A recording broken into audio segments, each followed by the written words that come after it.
hace que aparezcan los síntomas clínicos en los pacientes. La técnica para detectar estos pares biomagnéticos también emerge de la observación que hizo el doctor Richard Berenmeyer, porque los astronautas, cuando empezaron a salir, regresaron con alteraciones del hemicuerpo, ya sea el derecho o el izquierdo, él no sabía por qué, pero cuando él puso un campo magnético cerca de los primeros astronautas, se corrigió ese acortamiento. Y obviamente él postuló que cuando hay una alteración energética, y específicamente por pH distorsionado, se acorta o se elonga el hemicuerpo derecho. Y eso es lo que nos dio a nosotros la pauta para entender que si se acorta el hemicuerpo derecho, estamos ante la presencia de un campo bioenergético alcalino o negativo, o norte. Y cuando se elonga el hemicuerpo derecho, es lo contrario. Y con esto empezamos a descubrir los pares biomagnéticos. El segundo par fue el que corresponde axila-axila, que es el virus de la rabia.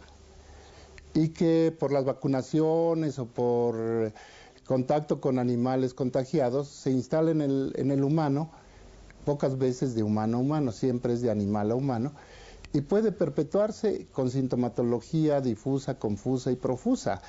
Irritación de la laringe, y tos crónica, y a veces un poco de alteración de la conducta, pero pasa inadvertido.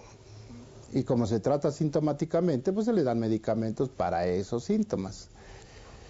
Y el siguiente par biomagnético fue el de la tuberculosis.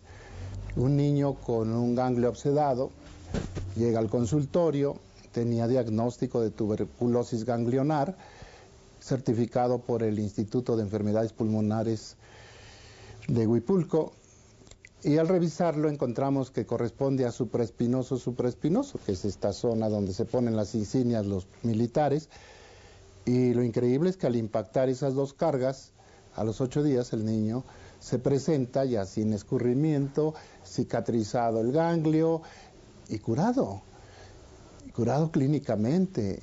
Y ahí vienen muchos problemas para el investigador, porque esto luego piensa uno en demostrarlo por medio de estudios de laboratorio, de gabinete, en fin, y eso es lo que he peleado siempre ante las autoridades de salud, que me permitan demostrar estos fenómenos, pero en estudios que estén supervisados y protocolizados en instituciones de alto nivel, para que ellos sean los que digan que sí es cierto.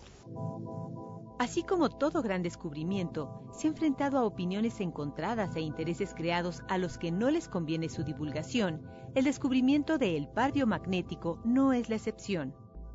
Bueno, los problemas empezaron desde que yo lo comuniqué a mi esposa en forma muy confidencial, porque ella pues obviamente, viendo la magnitud del posible descubrimiento, pues me aconsejó que no lo divulgara, que no lo dijera. Pero por otro lado, como médico y por la ética que nos mueve, yo insistí en avisar a las autoridades sanitarias. Obviamente que no me aceptaron de primera instancia y me acerqué al CONASIDA, que es el Consejo Nacional para la Atención de Enfermos con SIDA, y fui recibido de muy mala gana. El vocal ejecutivo me corrió diciendo que pues era una enfermedad que no se podía curar en otros países y que como yo me atrevía a decir que se curaba. Y luego acudí con la doctora Patricia Uribe, que finalmente fue también vocal ejecutiva, y ella me dijo que mandara un documento donde explicaba mi manera de pensar, porque en aquellos días había cosas terribles como inyección de hormonas de mono, supuestamente para contrarrestar el virus, aplicación de grandes cantidades de carbonatos para contrarrestar el pH. Ellos saben que hay un pH ácido, los médicos digo, los investigadores. Pero hasta la fecha la doctora Patricia Uribe no me ha contestado, y ya pasaron muchos años, 20 años. En fin, yo seguí insistiendo hasta que mandé una carta al señor presidente Carlos Salinas de Gortari y él gentilmente me contestó diciendo que él me atendiera al Ministerio de Salud. Y me atendió el doctor Jesús Cumate Rodríguez, que era el secretario de Salud, y me manda un comunicado diciendo que tengo que mandar un escrito donde yo hable de todos los antecedentes, del sustento teórico, de las implicaciones que esto repercute en el organismo, en fin, son como 10 puntos que él me exige como investigador, que es él, obviamente, pero que se trataba de un descubrimiento, de una novedad, de algo insólito que yo tampoco acababa de entender.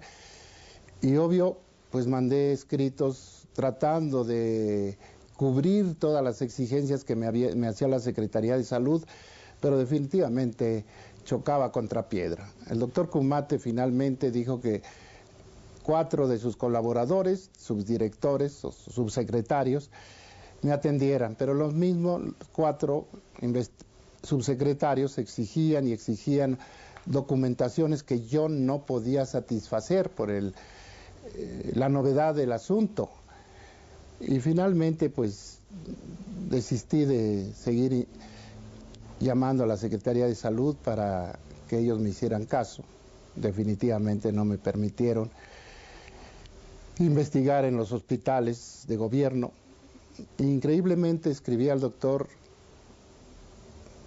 director del ISSSTE, el doctor Martínez Corvala, ingeniero, y él ordenó que me hicieran caso y que se promoviera una investigación, pero increíblemente los médicos a donde yo finalmente fui a caer, a clínicas de segundo nivel, no permitieron que se llevara a cabo. Esto se comunicó también al doctor Genaro Borrego en el Instituto Mexicano del Seguro Social y lo mismo, no pudimos tener ninguna respuesta favorable. Sin embargo, el descubrimiento de un fenómeno de tanta relevancia para la comunidad científica como lo es el par biomagnético requiere de muchos sacrificios. Recuerdo que mi papá, como todos los investigadores, en su afán de servicio, ha invertido gran parte de su tiempo en la atención de sus pacientes, en ampliar sus investigaciones sobre el par biomagnético y, por supuesto, en la difusión tanto del biomagnetismo como la bioenergética, la cual fue descubierta en el año de 1993. Por lo tanto, el tiempo que pasaba con nosotros, con su familia, era poco. Sin embargo, este sacrificio no ha sido en vano, ya que ha traído importantes beneficios para la humanidad. Bueno, si el